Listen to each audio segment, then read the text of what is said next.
Hi guys, this is your green towel prepper coming to you with another bit of info for your long-term food storage. So today I want to talk to you about the difference between dehydrated tomatoes and freeze-dried tomatoes. These are the freeze-dried and these are the dehydrated.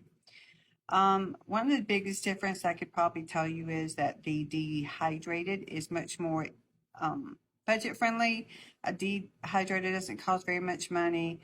The disadvantage to it is that it's not as long-term storage as say freeze-dried food would be.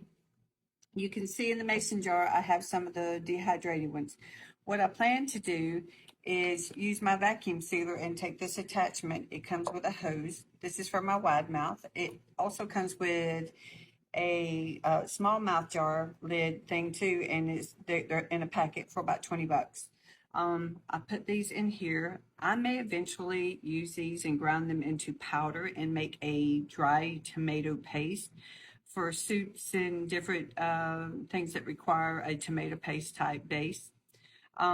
Here's one of the differences you see is you can see this is still kind of brittly, so it'll grind up just fine, turn into a powder.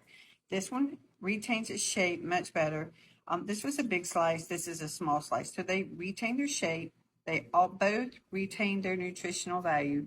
This can be stored in this container here in a package like this with an oxygen absorber for about 20 years. That's one of the things I just absolutely love about my freeze dryer, that the long-term food storage. The dehydrated, if I put them in with an oxygen absorber and for about, maybe I think maximum I've heard, or the research I'm looking at is 5 years in a Mylar bag. So that's the big difference in these is long-term food storage. This is much more budget friendly. You can get a dehydrator for about 80 bucks and do small batches.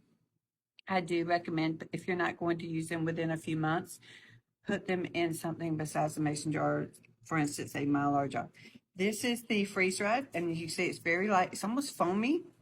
And when you snap it, as you can see, it's like this. They can be rehydrated with just a little bit of water in 10 or 15 minutes. It just depends on the size of the things you're rehydrating. Absolutely love my Harvest Right freeze dryer.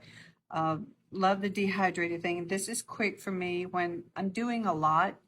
And if I have a whole bunch of tomatoes, then I can do some in the dehydrator for short-term use, and then I freeze dry some for long-term use. These, I could actually rehydrate enough to put on a sandwich, so these would be a little bit tougher to do.